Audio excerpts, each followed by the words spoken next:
On today's episode of Money and Power, we talk about, does character really matter? A gaggle of obesity, and what the Zuck is happening in the Senate. But first, Kid Ink.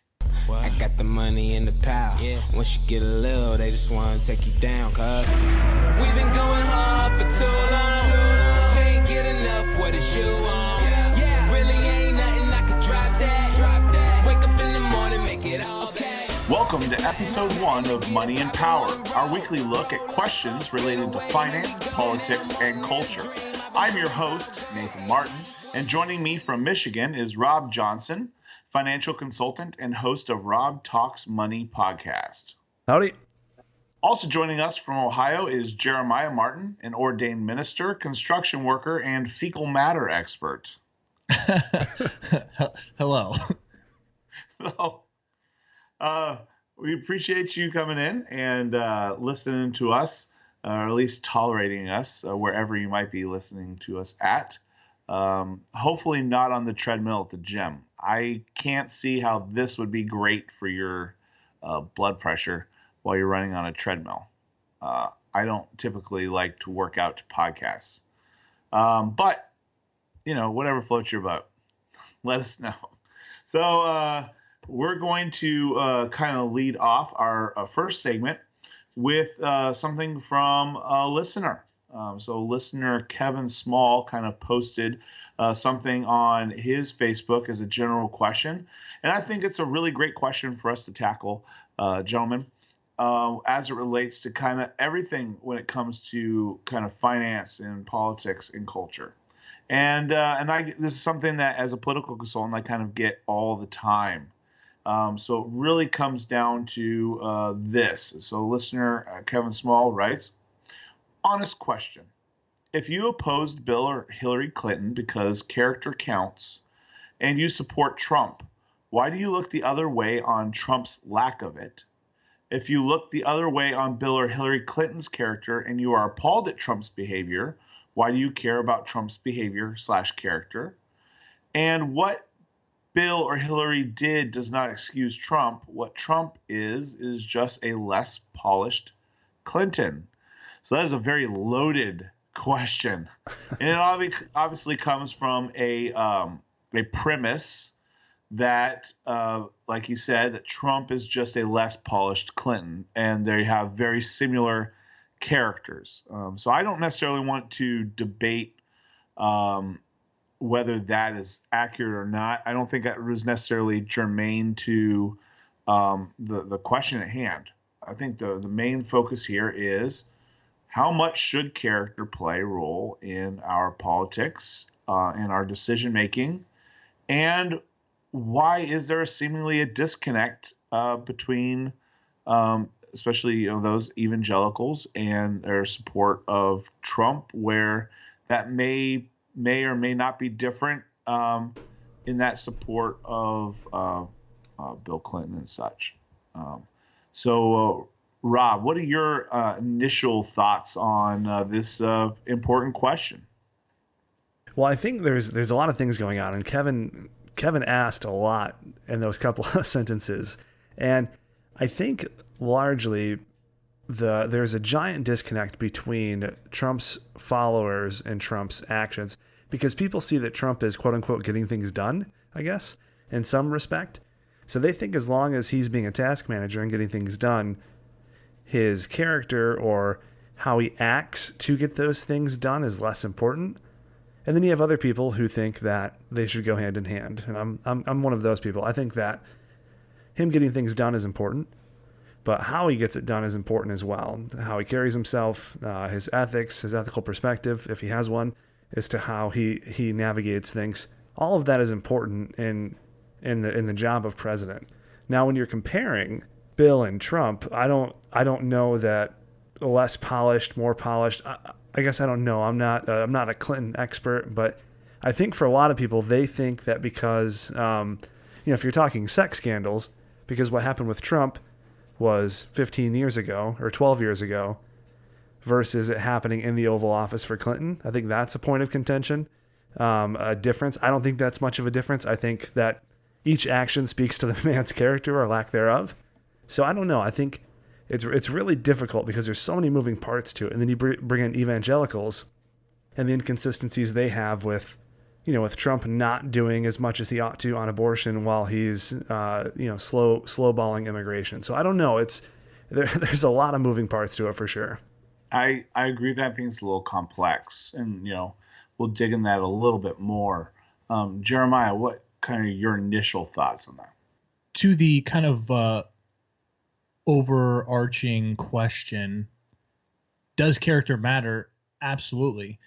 I think where we're at right now in 2018, especially as it relates to our president, the question of prerequisites and character being a prerequisite, that's a question for 2016. The voters ultimately made that decision that they were willing to look past the character, look past the faults that were known to fit the policies that they would like to see enacted. And I think, for those people on that side of the aisle, there's been a lot of wins, so to speak, a lot of things that have moved the ball forward in policies that they would agree with, whether that be tax reform, whether that be Supreme Court justices. And so I think for me, at least, there has to be a distinction between approving of someone's policies and approving of someone's character.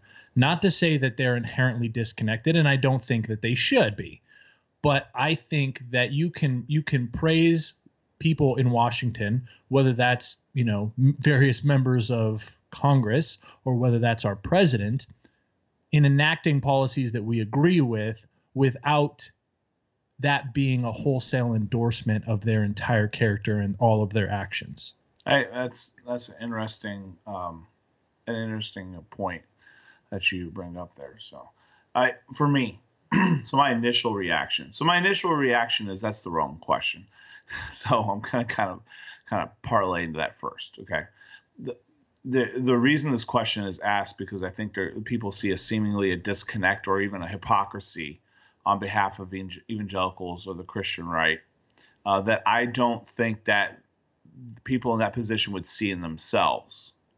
And so here's the reason.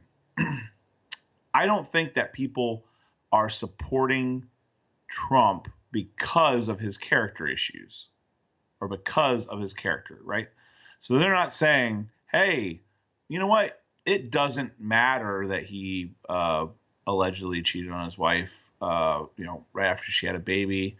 Or they're not saying, more appropriately, they're not saying, wow, that's a really awesome thing he did.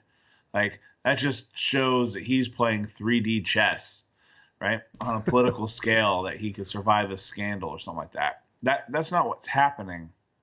I think a lot of evangelicals' draw to Trump stems from the fact that Trump is not outwardly hostile to their belief systems. And I think that's pretty important. I think that's something that people just don't take into account. There are politicians, especially on the liberal side of things, who are outwardly hostile to Christians living out their faith. And we're seeing this on a repeated basis, and we have for, let's say the last 20, 30 years. We can't even have 10 commandments out in a public place, let alone in a prominent position. We can't live out our religious convictions how we want to in our art or what we create. We're being, told that we're bigots if we believe that a man shouldn't use a woman's restroom, right? These are things that would be considered common sense even by liberals 25 years ago. But today it's antithetical. And so what you have in Trump, though, is someone who's not outwardly hostile to their belief system.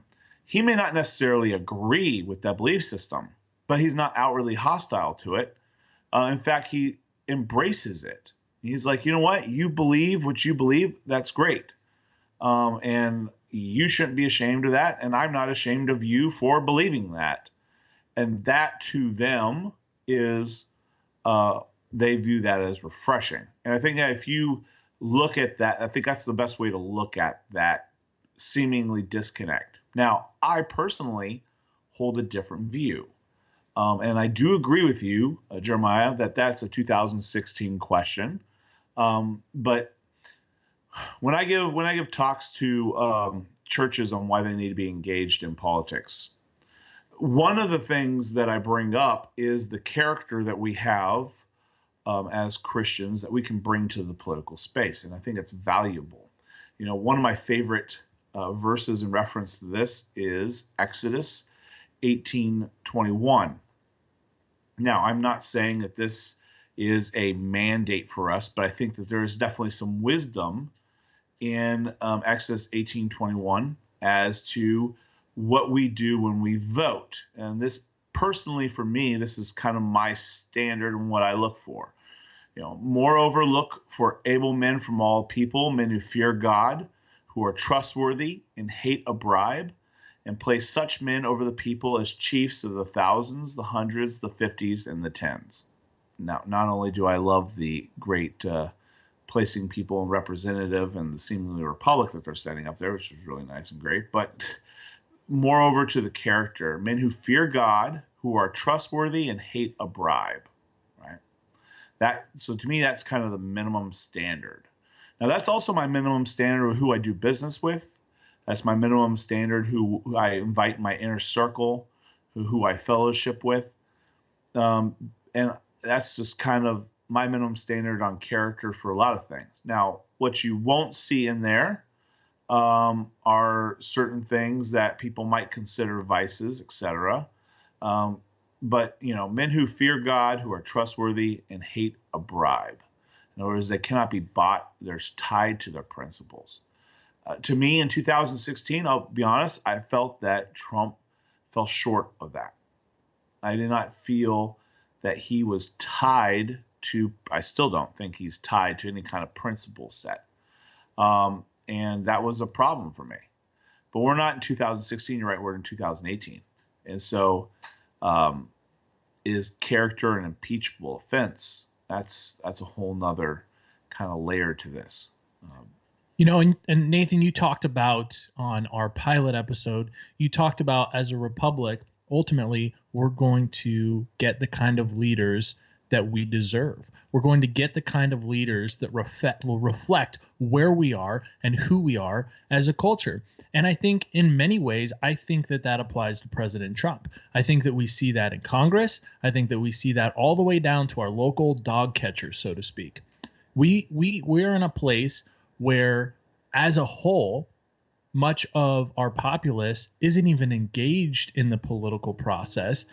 And that goes all the way down to the city council level. So we're not even thinking about this at our city council level or at our county commissioner level.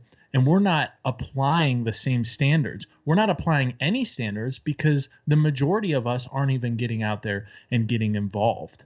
And so when those people go from city council to then county commissioner to then state representative to then Congress to then wherever next, we haven't been engaged in the process. And so ultimately, even more so to your point last episode, we're getting the kind of leaders that we deserve. Absolutely. Rob, you have anything, any other points you'd like to bring out on that?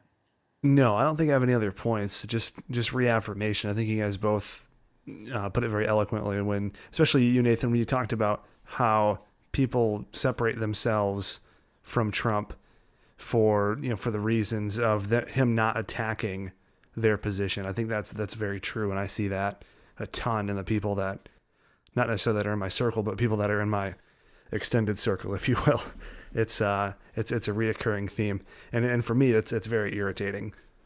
Yeah, it can be, and I say that as because I don't know that necessarily anyone here espouses that view. I don't think so, but no. but it is important to try to understand it. Definitely. And I have a couple really good friends who are in that boat. Now, those friends will also say, hey, I would love for him to knock off Twitter, right? I would love for him to kind of focus on these things. He's where he needs to be. He needs to focus a little bit more. They are not what you would call like sycophants who are, Trump can do no wrong kind of folks. So I tend to trust them on why there's that seeming disconnect. And so that's why I bring it up. I just want us to kind of understand that point. I think it's just too easy to try to put people in hypocritical boxes because it's not as cut and dry in that. I mean, I know even not diehard Trump fans, but I know people who voted for Trump who said, listen, out of 320 million people, these were our two choices. Right. It wasn't easy. It wasn't a no-brainer for a lot of people. Right.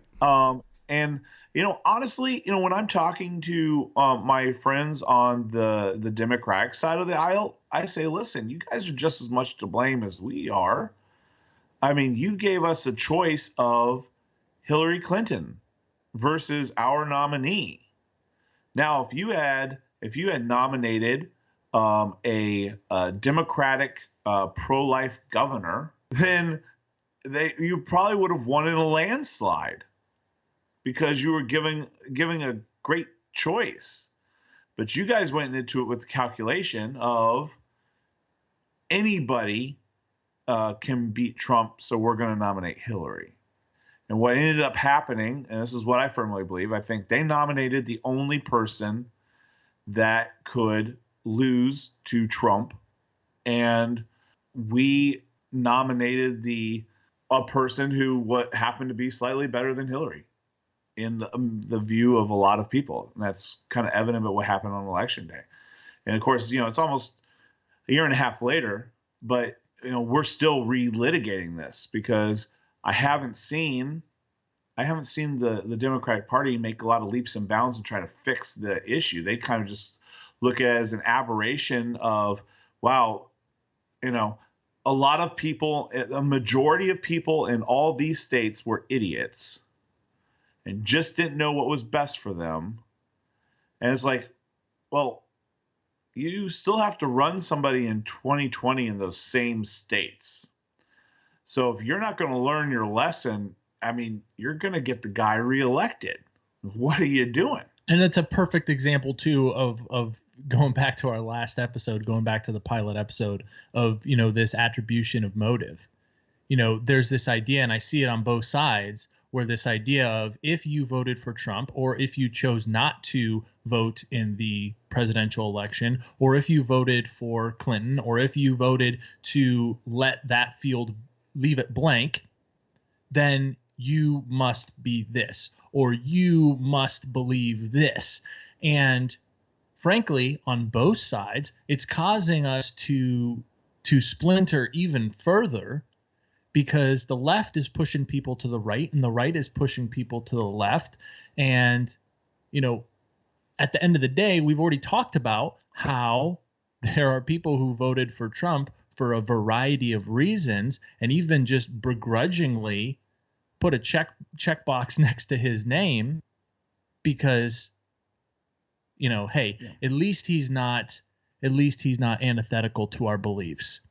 Our discourse, we touched on this a little bit, and I'm sure, I'll be honest, we're going to touch on this a lot because this is going to be a common theme in whatever we're discussing, whether we're discussing economics, Rob, whether we're discussing, anything.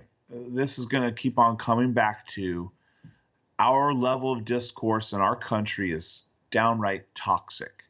Yep. Because you have people on both sides, but you have people who, if they could snap their fingers and rid our country of people on the other side with those opposing viewpoints, they probably would do it. Definitely. And that is a dangerous place to be. Now, I think that the right side, the conservative side, is the least dangerous place, purely because we believe in a smaller government, and we simply don't believe in giving our government the ability to, or the funds to be able to actually make that happen. And our friends on the left want a larger government and want them to have the policing power and the funds to actually be able to make that happen. So it becomes a little more disconcerting, I think, for one side over the other, but purely from what the ideology brings, not necessarily what's actually going on in the thinking and the hearts, right? So it is an issue. And that's part of the reason why we wanted to undertake this, talk about things that people are typically not talking about in ways that people are typically not talking about them, and doing it in a way that doesn't make people's eyes glaze over. So. Well, Nathan, I'm completely offended that you would even say that. And, frankly, I think that you should just leave the country and or just drop dead. Yeah, or both. Yeah. Why do I have to choose one or the other? Yeah. Yeah. Drop dead in another country so that we don't have to deal with you. And all the Canadians listening are like, please don't choose my country. Yeah, just don't drop dead in somebody else's country. Trust me, no one does, Canada. No one chooses you. That's so true. But that great healthcare, though. Yeah. I love waiting. Even their annoying music artists come here. Exactly. And the nice thing about Canada is when you schedule a doctor's appointment, if you have the flu or a cold or something, they'll get you in by the time you have it in 6 months again. So that's nice. It's a nice part of their system. Absolutely. I mean, but you know what, Rob? They're so apologetic for making you wait. For sure. They'll kill you with kindness and their healthcare system. incessantly just, you know what, I am so sorry, but you have to wait 7 months for an MRI. Oh, okay. Well, that's kind of cool. And then they're like, I'm sorry to inconvenience you for making you inconvenience me. I'm sorry that you had to even schedule me, really. I mean, I should probably just die. Like, I'm sorry. How dare I? All right, so I'm excited, guys. We got a new segment that we're going to try out. It's called Meme Busters, and we don't have any fancy jingle or something. Not yet. We'll bust the meme. Yeah. All right. There it is. There you go. All right, so there's this meme, and we'll put in the show notes the link to it so you can see it. But yeah, I'll put it on our Twitter. Here's the meme in spoken word. There was once a time in this country when you could work 40 hours a week. Mm-hmm. Your spouse didn't have to work, and you retired at 60 with a pension. Oh, yeah. Today, 40 hours a week is barely enough to pay rent, utilities, even with dual incomes. Preach. This is the reality for 45 million Americans. Nice work. All right, so that's the meme. And people at home are like, I'm not following. What was that? What is a meme? Or what was that? What was the CBS announcer? It's a meme? Yeah. Anyways, Rob, there are some things that are wrong with this that we got to bust down. So take it away. Bust that meme. I'll see what I can do. So there's a few things going on. So whenever someone posts a meme or a quip or just a short phrase that symbolizes their entire view, there's going to be parts of it that are true and parts of it that are false. So for example, when he says, or when she says, whoever wrote this is actually the Free Thought Project, which I went to their website coincidentally, and it looks like a bastardized version of Alex Jones's website. So it looks like a poor man's Alex Jones website, just giant, Times New Roman font everywhere. It looks awful.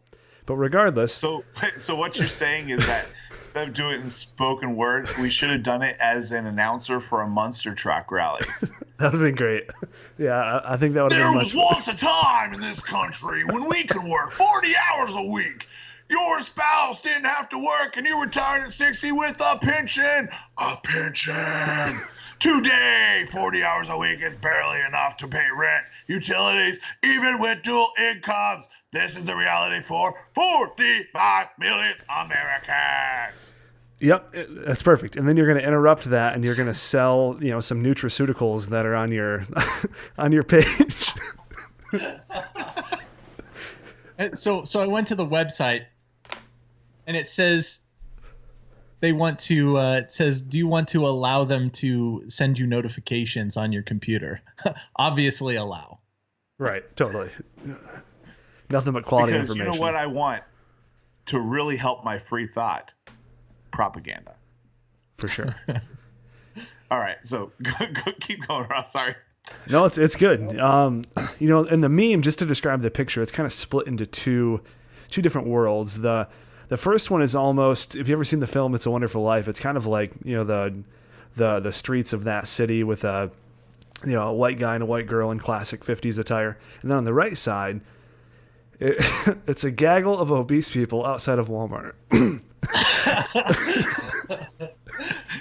No, but there's probably a 6'3", 400-pound individual who looks like he's like signing up for The Biggest Loser, but he has a Jay-Z shirt because diversity. But that guy is also white. Exactly. I just love the term "a gaggle of obese people." It's like, are we sure that that's the proper terminology? Is it not a squad? Is it not a flock? A gaggle of obese people? Yeah. But I digress, Rob. It's all good. This is going to be way, we're on the downhill side of this discussion now, because now I'm going to talk about statistics. Speaking of rational discourse. I am not sure we were ever on the upside personally, but you keep on going, Rob. All right. So there's a few things. So if you go all the way back to 1965, and if all these numbers are adjusted for inflation, so we've had the exact same income among the bottom 4 quintiles in America for income since 1965. It might have gone up or down $1,000, but it has stayed the same since 1965, which is significant. Because they're claiming in this, and there's more to this than just income, but that seemingly, the income has stayed about the same, but inflation has out surpassed it. So the other thing here, if you factor in things like cost of living, then this starts to have some truth to it. So for example, home prices now have outpaced inflation, and that's a big thing. So the cost of a home now is about $15,000 to $20,000. This is median numbers, higher than it was in 1950, and that has some truth to the meme. So now it's, well, do you really have a situation where people now have to work dual incomes just to scrape by, just to pay rent and utilities?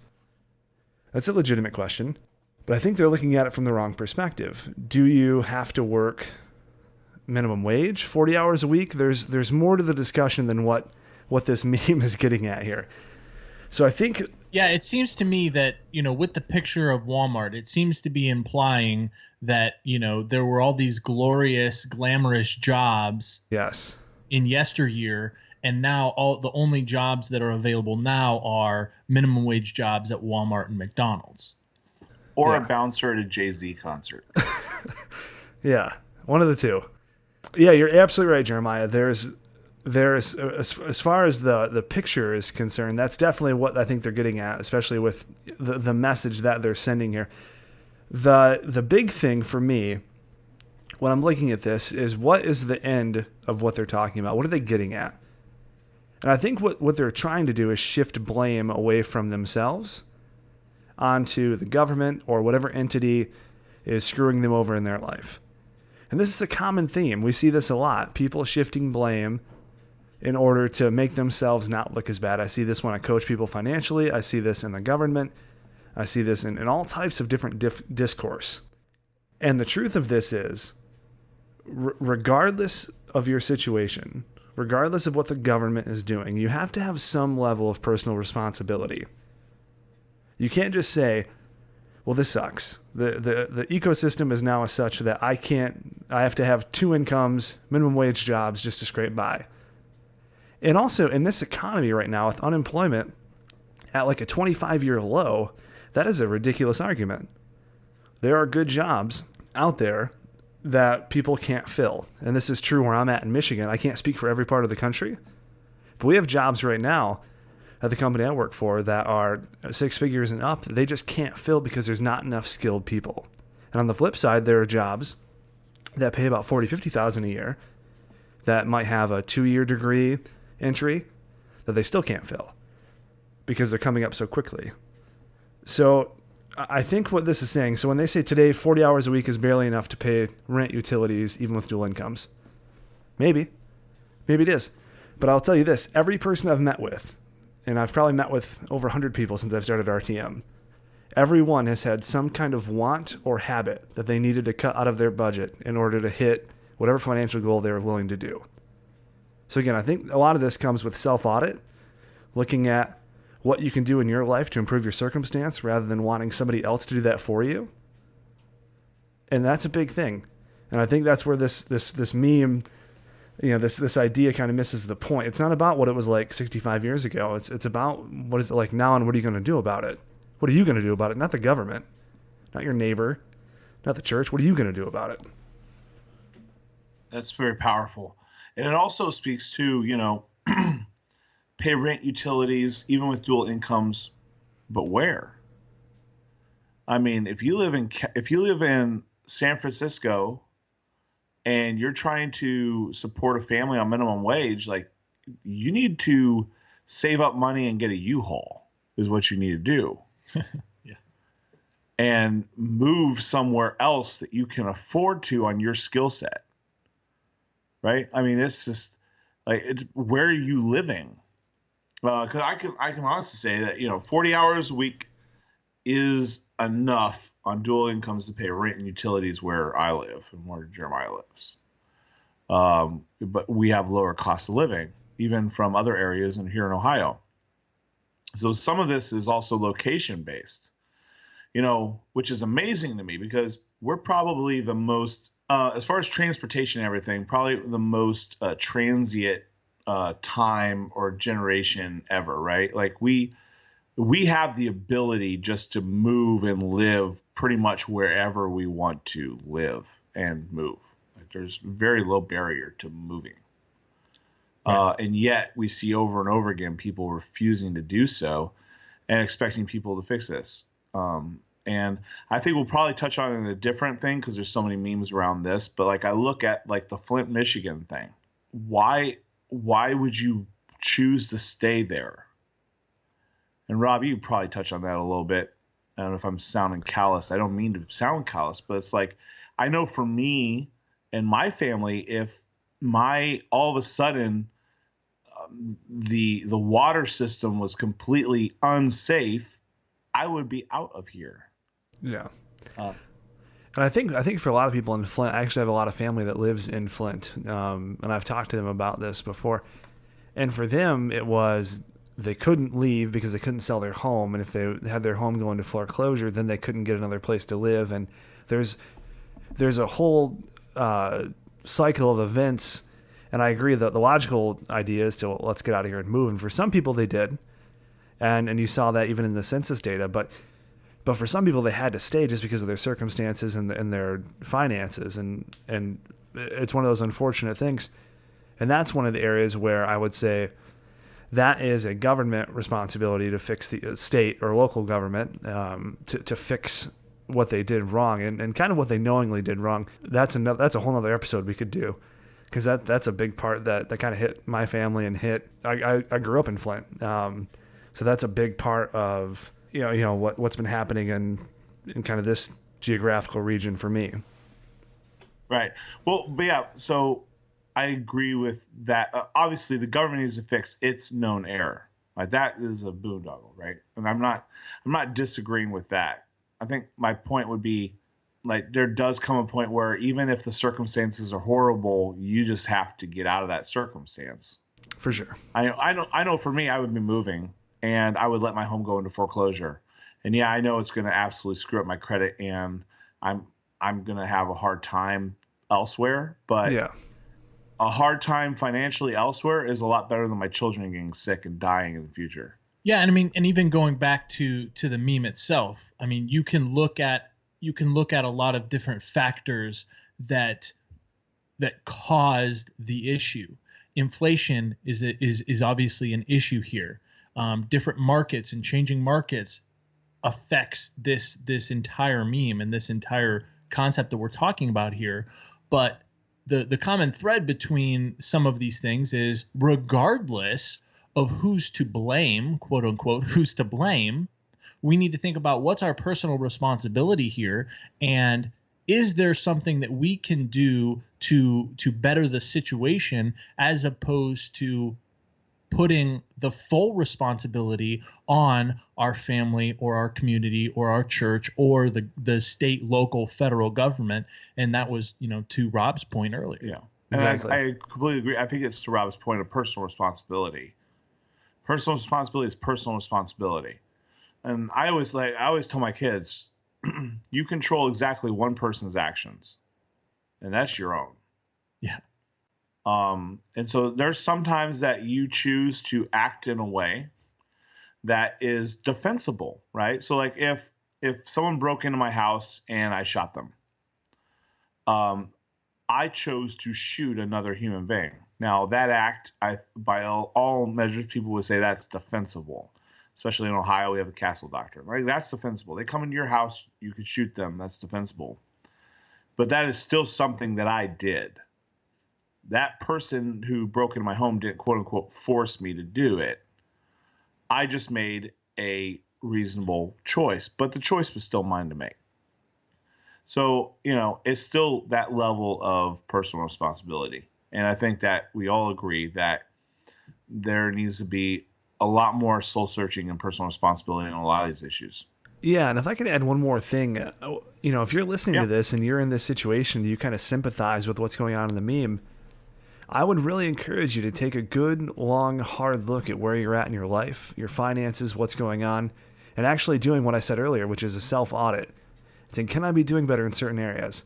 Are there things I can cut out? Because we don't do that enough.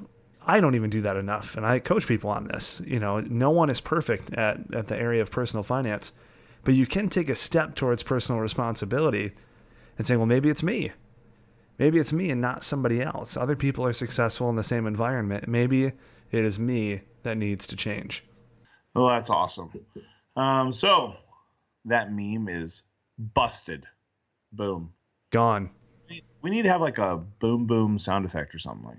I'll see what I can do. All right. We'll work on that. Episode 3, here we come. Anyways, all right. Would you be comfortable sharing with us the name of the hotel you stayed in last night?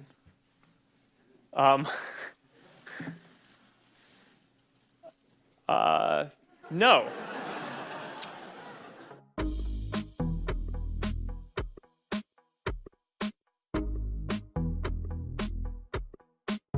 Was your data included in the data sold to the malicious third parties?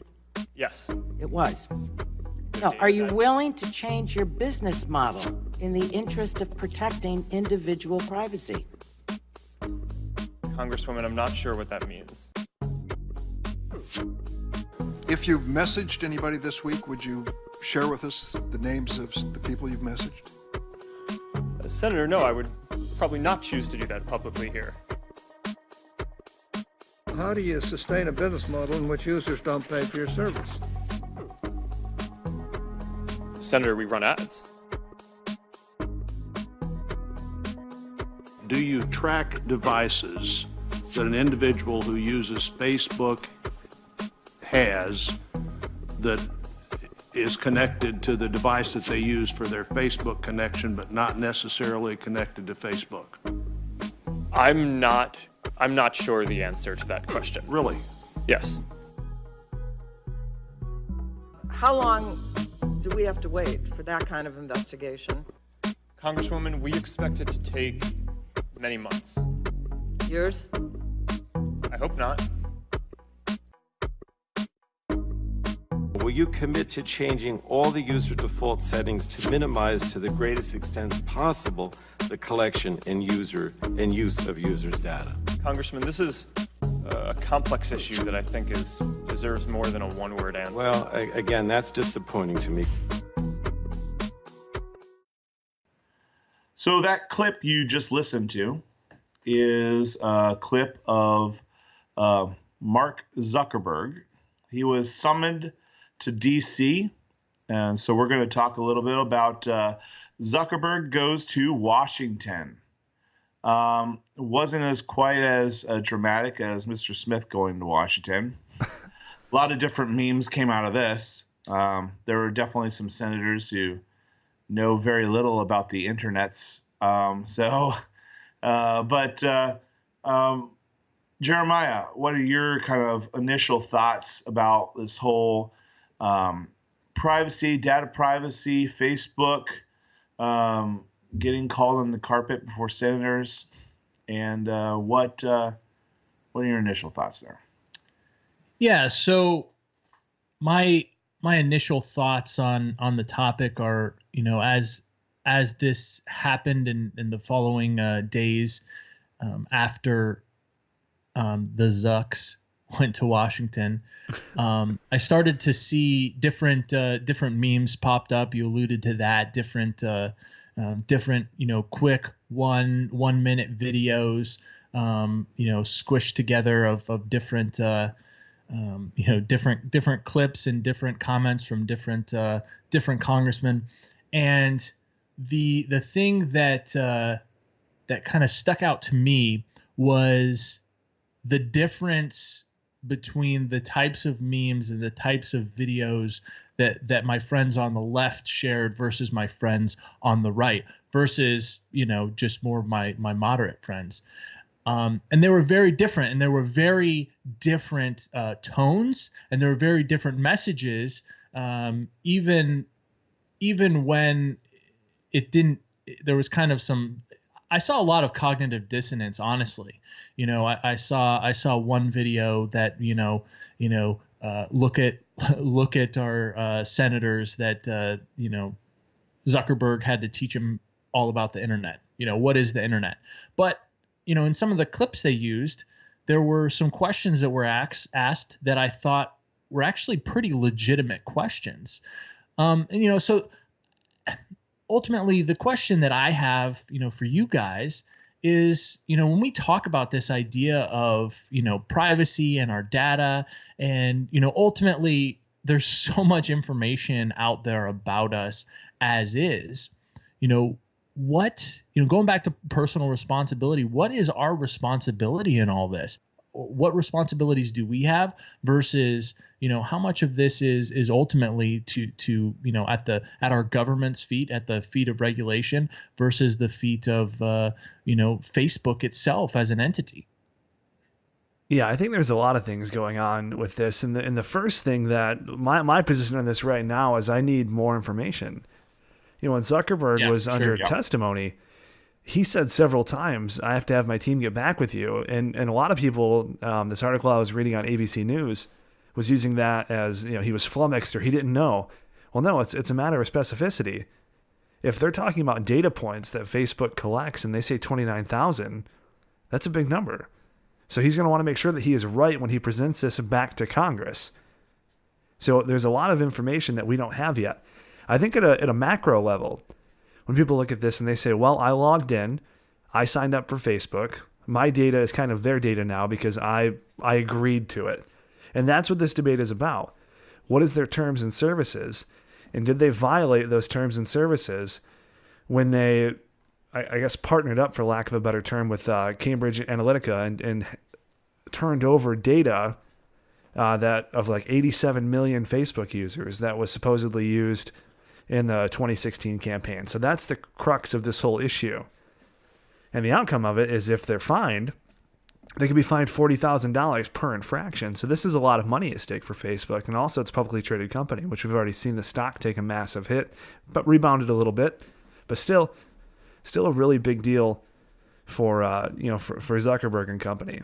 Yeah, and it also goes the whole issue of privacy, right? So I'm very fond of saying that we love the idea of privacy, but in our everyday lives, we violate that idea all the time willingly. So it's just a matter of were people actually taken advantage of beyond what they agreed to in those terms of service? Yeah, so I have a friend who put it this way.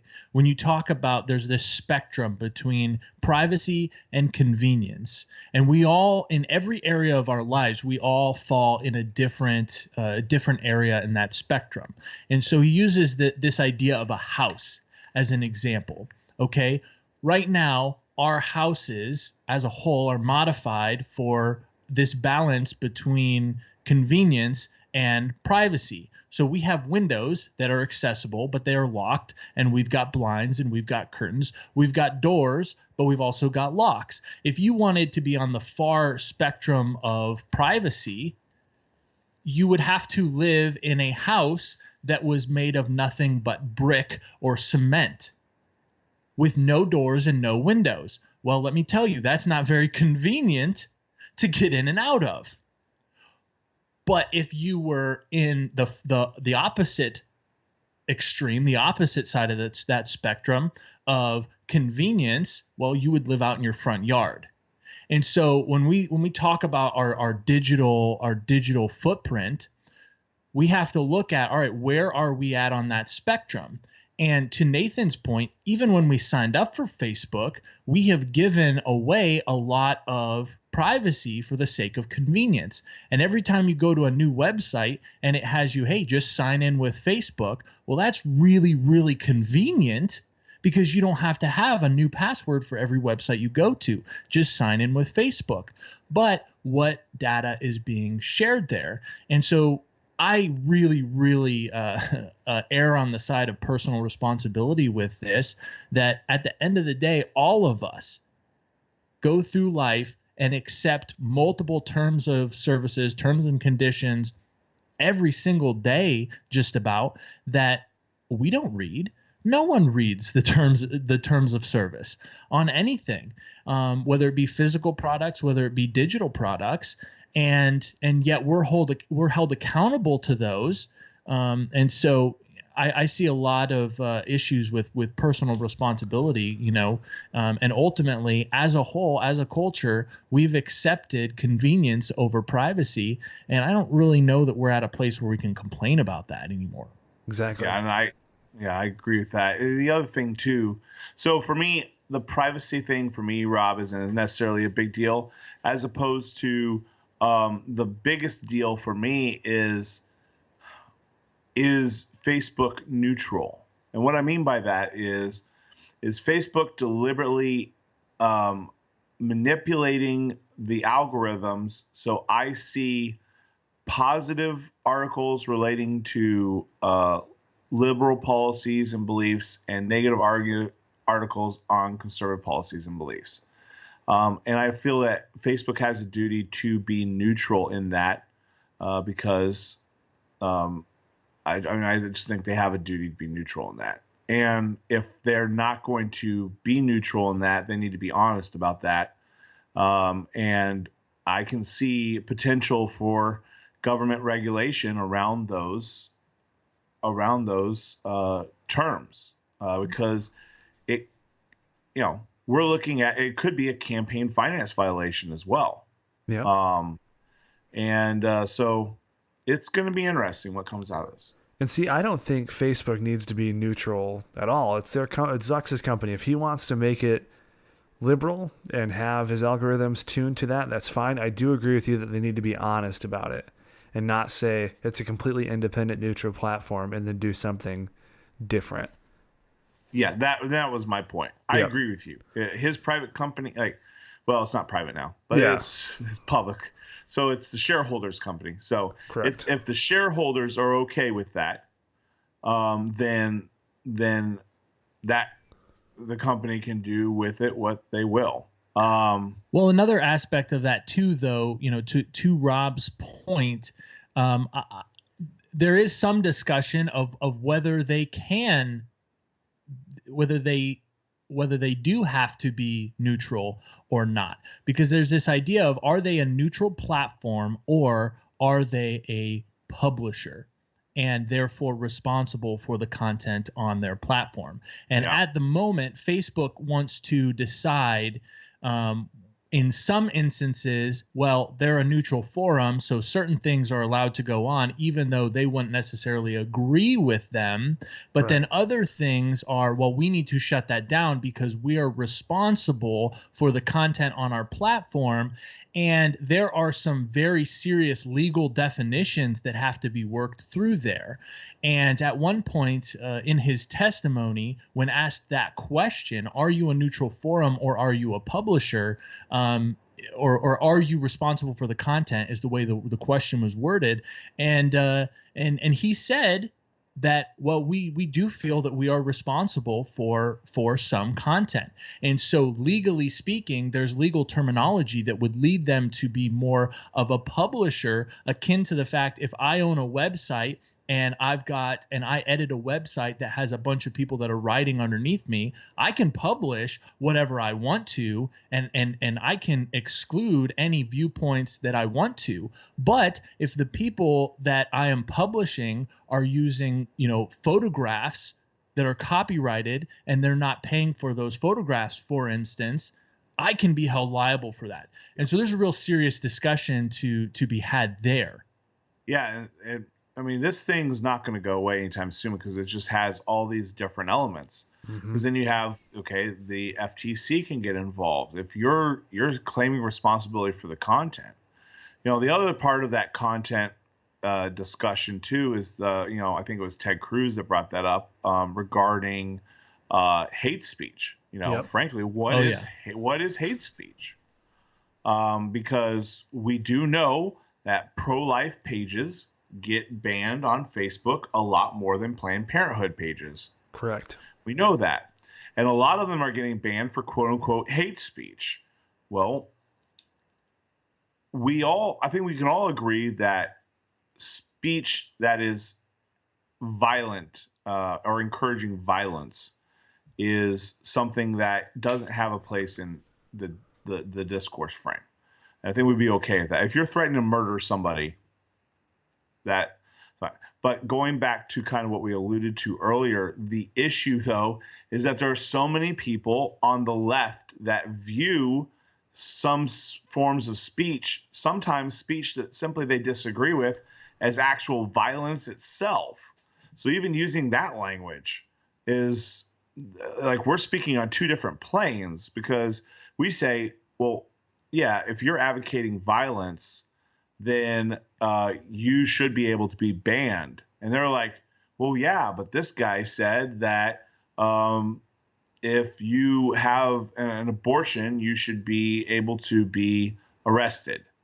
And that's violence towards that woman and her choice. And there are folks that actually believe that as literal violence in context.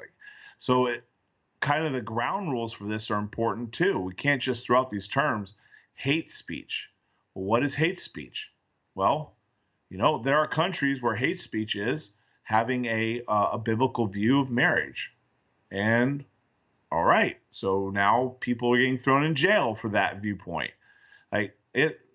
Sometimes I just feel like doing a big stop motion and saying, we need to define our terms. Right. And I think that's what Ted Cruz was trying to do, define your terms. And Zuck couldn't do it. He was like, oh, wow, this isn't just inherent, right? Because I guarantee you hate speech means something different in San Francisco than it does in Shelby, Ohio. Of course. Yeah, I mean, and there's this idea of, hate speech. It sounds like something we can all get around. Like we can all gather around and say, yeah, we agree there shouldn't be hate speech, but without a consistent, and there is no definition. There is no formal definition, although there's been some local areas that have tried to define it. But to Nathan's point, in certain countries, just speaking anything against your government is hate speech. And it is a condemnable offense. And so we really, really have to get this right. And I think one of my major issues with Facebook up to this point is that there hasn't been that transparency. Okay, what is actually being done behind the scenes that you're claiming one thing? Is that really what's going on? 100%. I will echo what Rob said. I don't necessarily care what Facebook does. They have to be transparent about it. Definitely. They can't pretend to be a neutral platform to their investors, to the public, and to their shareholders, and then not be, because they are selling something a little fraudulent there. Any final words on that, Rob? Yeah, I actually like Mark Zuckerberg a lot. He's actually one of my entrepreneurial heroes as far as how he's grown and scaled Facebook. It's quite an accomplishment. And I think that he truly learned a lot at that congressional hearing. I don't think he's an evil person. I don't think he's trying to create civil unrest. I think that he leans left, and his platform reflects that. He's in Silicon Valley. That is something that is to be expected, as is with Twitter, as is with Google, and even Apple to some extent. So I think that people need to recognize that it's his platform. Transparency is a must, and there's still a lot more fact-finding that's going to go on during this during the aftermath of this hearing, which I'm looking forward to. Absolutely. This episode is brought to you by Strikeforce Energy. It's a great veteran-owned company. It's a great product, and that's one reason that I wanted to bring it on as part of this show. I have a policy that I only endorse products that I actually use and actually care about. And so that's one of the reasons that when we started recording this, I sent both Nathan and Rob some samples because I wanted it to be something that we could all fully endorse. So that being said, Rob, now that you've had a chance to actually try it out, what are your thoughts on the Strikeforce Energy I sent you? Yeah, well, first off, thanks for doing that. And second of all, it was excellent. I used to work in the hospital. I used to work crazy shifts, 7 p.m. to 8 a.m. And I would take energy drinks because I wasn't great at sleeping during the day. And the problem with energy drinks that I had was I would crash, and I had like an hour drive home. So one time that energy drink crash almost turned into a literal crash, which kind of turned me off from energy drinks. So I haven't had one in probably 7 years.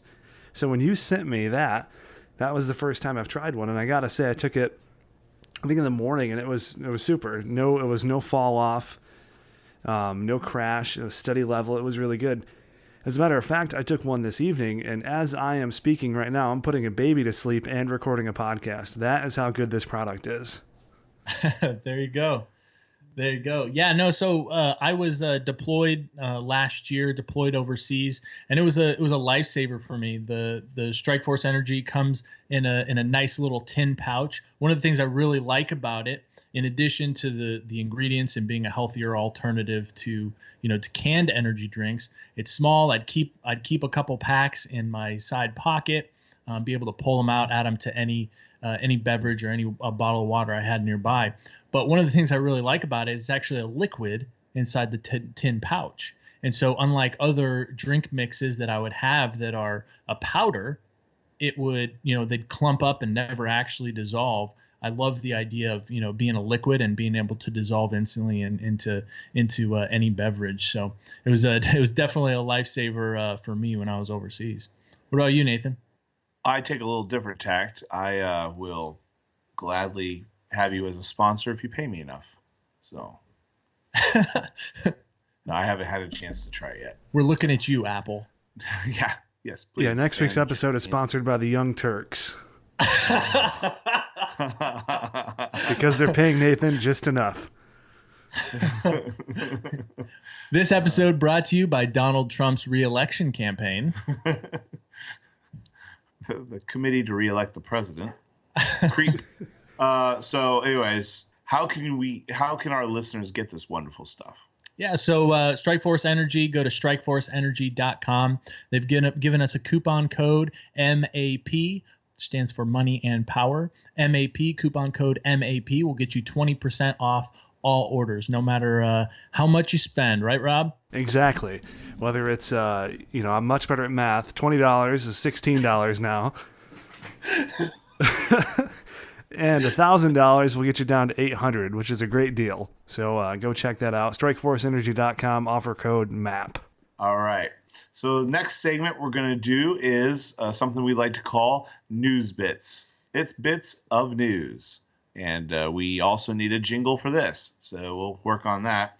But the first thing is a little bit of sadness. Here's a clip. What's your excuse? Sir, excuse for what, sir? I'm asking the questions here, Private. Do you understand? Sir, yes, sir. Well, thank you very much. Can I be in charge for a while? Sir, yes, sir. Are you shook up? Are you nervous? Sir, I am, sir. Do I make you nervous? Sir. Sir, what? Are you about to call me an asshole? Sir, no, sir. How tall are you, Private? Sir, 5'9", sir. 5'9". I didn't know they stacked that high. You trying to squeeze an inch in on me somewhere, huh? Sir, no, sir. As you can tell from that clip, that is the voice of R. Lee Ermey, or the Gunny. And that is obviously his classic role in Full Metal Jacket. And a statement from R. Lee Ermey's longtime manager.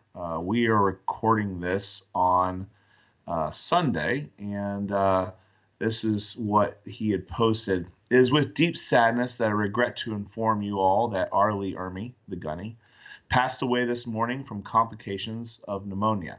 He will be greatly missed by all of us. There is a quote made famous in Full Metal Jacket. It's actually the rifleman's creed. This is my rifle. There are many like it, but this one is mine. There are many gunnies, but this one was ours, and we will honor his memory with hope and kindness. Please support your men and women in uniform. That's what he wanted most of all. Semper Fi Gunny, Godspeed. So it's pretty sad to hear that today. Full Metal Jacket is obviously, when you're going to go into the military, it's like on the list of, I don't know, top 5 movies that you need to watch before you go to basic training. And it scares the absolute snot out of you to where basic training is actually not that bad afterwards. So, yeah, especially if you join the Air Force. Yeah. Yeah. Nah. It's like that. It wasn't like that at all. I don't understand. So, Rob, what are your thoughts on the passing of the Gunny? Well, that's a movie that I still quote to this day. It's in my mind one of the most iconic roles in a military film of all time. He had the most memorable scenes, and he was only in the movie for like the first 18 minutes. And plus he originally wasn't supposed to be in the movie, so he was actually a paid advisor. But the guy they had doing the role, and this could be completely, this is the half-butt internet research corner going on. This will be on Meme Busters next week.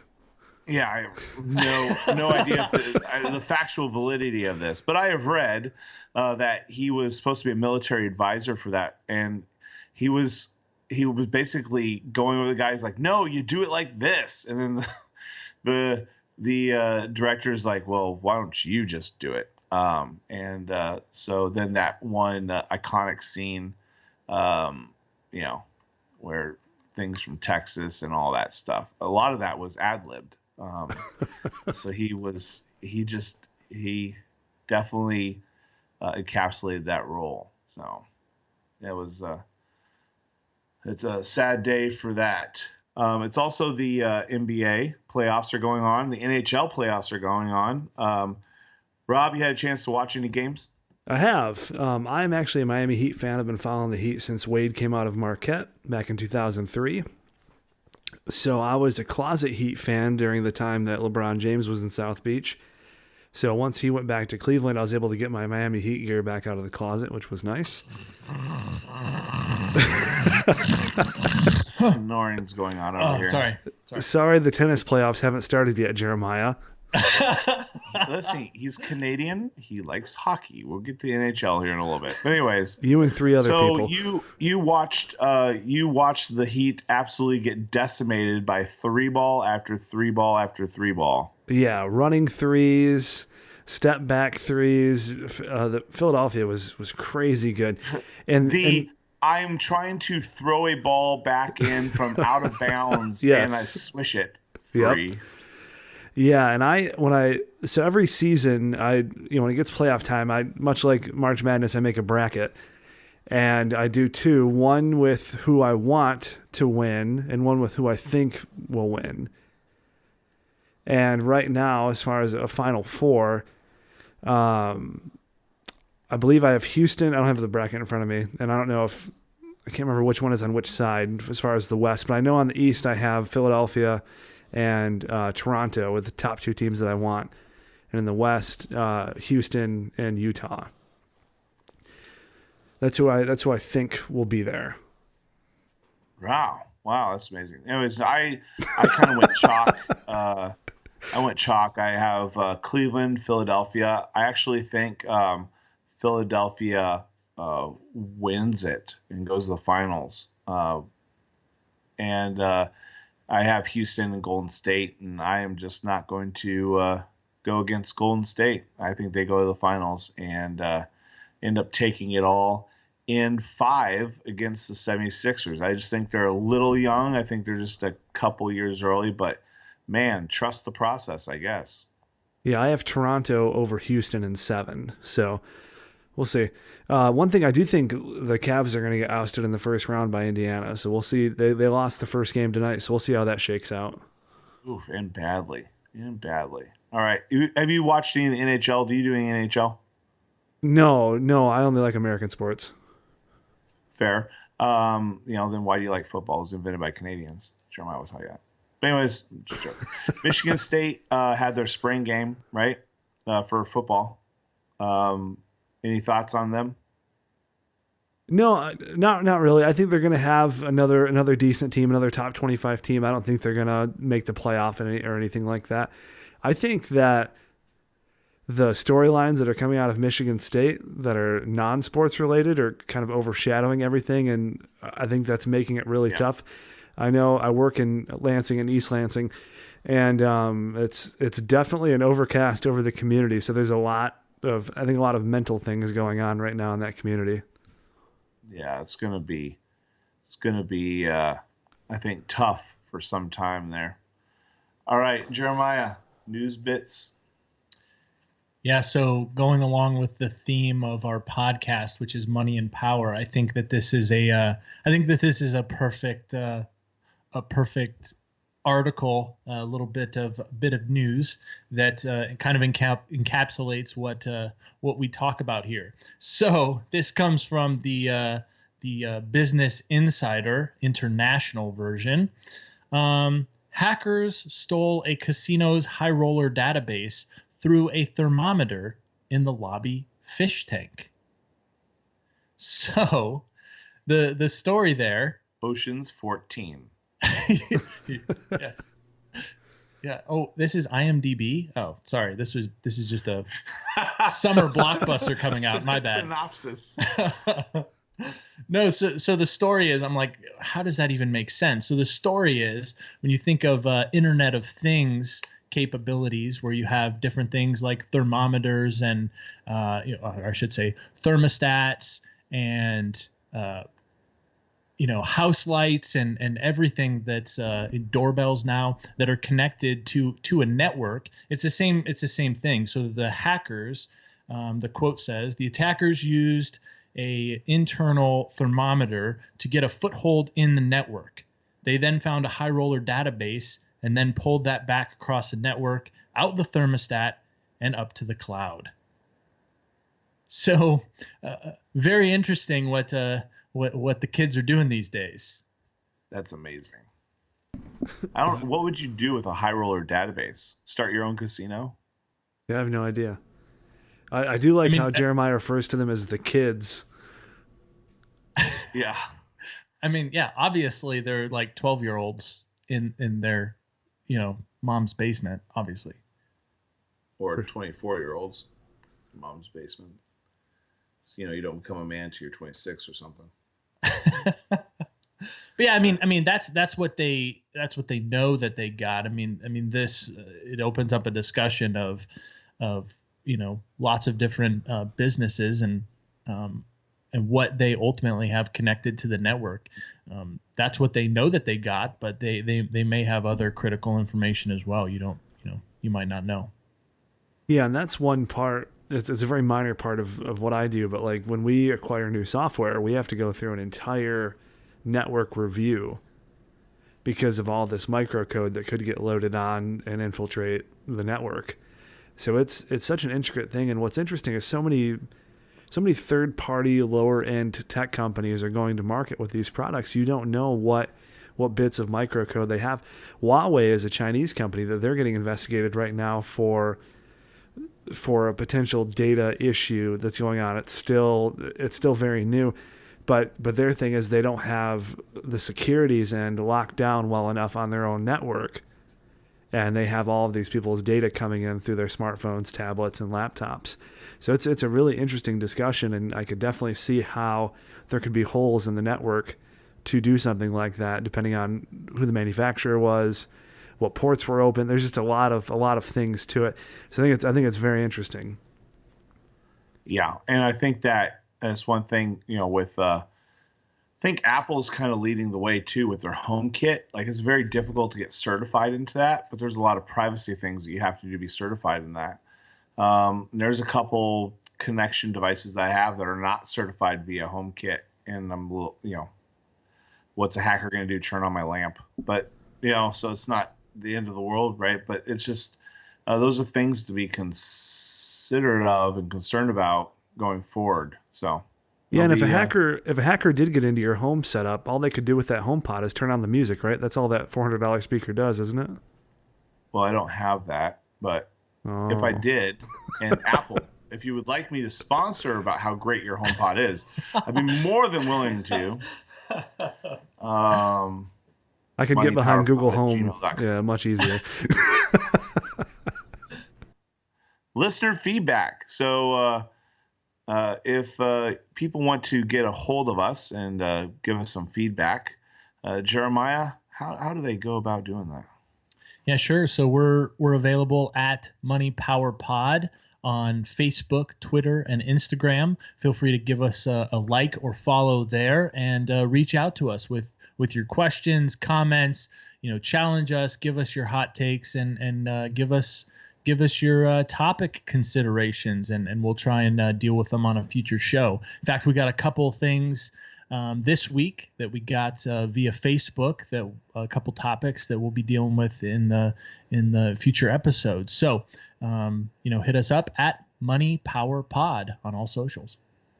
All right. So, listener feedback? I think we have a couple. Apparently, we only have one listener, Kevin Small. Because we've already referenced him a couple times this episode, and he did leave us some feedback via comment on our Facebook page. He said, Rob, great takes on the couple at the diner, obviously referencing the idea of social media and how there's all this blame on social media, but at the end of the day, the same couple that's on their phones might, years ago might have just been sitting in silence at the diner. So yeah. So Kevin Small appreciated that comment. Great take on the couple at the diner. And he also said, Nathan, great take on money and power as an amplifier of what's already there. Money, power doesn't change our character, but rather it amplifies it. And then he didn't mention me at all, which obviously means I'm the weak link of the group. So, sometimes you say more with what you don't say. So thanks, Kevin. Very good. All right. And we also got a listener voicemail. So you got that queued up, Rob? No. Wrong answer, Rob. We'll try this again. You got that queued up, Rob? I do. Hello. I just want to say that I listened to your podcast and I was very upset that Rob said, "What the hell?" It offended me. Bye. Yeah. Well, you know what? I told my mom not to listen to the show. And I don't know how the hell she got our number. I don't know. I don't know how it works out. That would make sense. So that was a voicemail on your personal cell. That makes a lot more sense now, Rob. Got it. I don't know why she was speaking to me in third person. That's weird. She was so upset she disowned you. Even though like language has power and meaning, Rob. That's true. All right. So we have come to the time of the show. It is a sad part, bittersweet, because it's the end of the show. For those detractors, it's the best part of the show. Parting shots. Yeah, I have one. This might take a second, but listen, if you write an article online that tells me how to accumulate $2,000 of income a month on blogging, and that's how you do it, by writing articles like that to get people to read it, I hate you.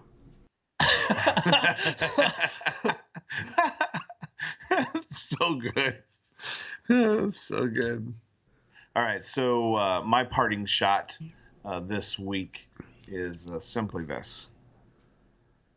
Pizza companies and their $1.99 delivery charges. All right? If you're not giving that to the driver and you're expecting me to tip more above and beyond that, that is just horrible. So I do tip because I feel sorry for the driver, but that should go to the driver. It's a delivery charge. I don't care that it costs you more for insurance. It's just the cost of doing business. Put that into the price of your product, not a delivery charge. So pizza companies that charge a delivery charge because you're a pizza company and you're supposed to deliver pizza, that's pretty much like standard operating procedure for your business model. I hate you. A lot of hate on this week's edition. Jeremiah. Yeah, just in honor of R. Lee Ermey, one final quote. I am Gunnery Sergeant Hartman, your senior drill instructor. From now on, you will speak only when spoken to, and the first and last words out of your filthy sewers will be sir. Do you maggots understand that? Sir, yes, sir. All right.